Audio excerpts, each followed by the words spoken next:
Hi guys! Salila pala. Yan ang ating pag-uusapan ngayon mga idol at kung ano nga ba ito, ayan, maaari na lamang pong tapusin ang ating video.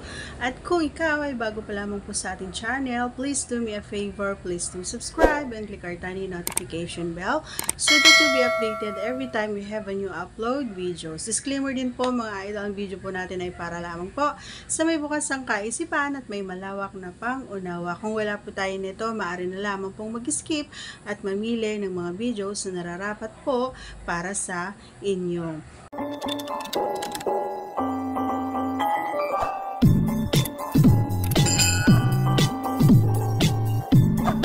Okay, ang bagay na ito mga idol ay hindi lang siguro ako yung may kagustuhan, ano. Actually, ito yung isang way din natin or ninyo para maiparamdam or para alam mo yon yung maipakita mo sa kanya na sa pamamagitan pa lang ng pagkilos nito sa lalong-lalo na sa harap pa o sa dito sa ano or pababa, 'di ba? So maaaring makakaramdam ka or siya ng kakaiba every time na ginagamitan nito, 'di ba? Napaka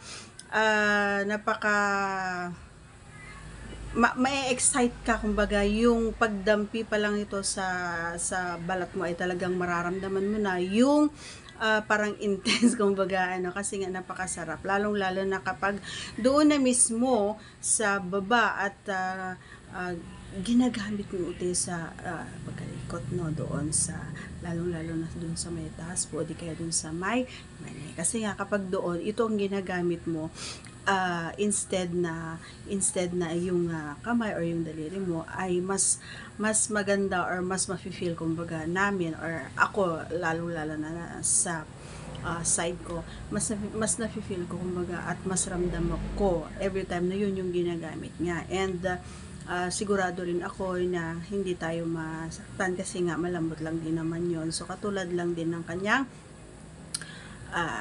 kargado sa data, 'di ba?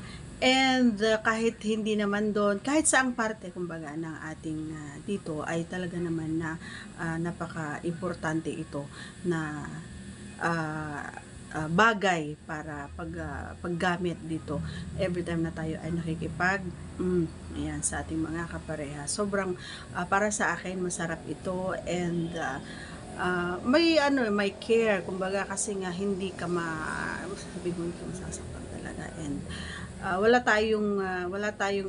akong ibang masabi kundi masaya ako every time na ito yung ginagamit niya, lalong lalo na doon sa may baba.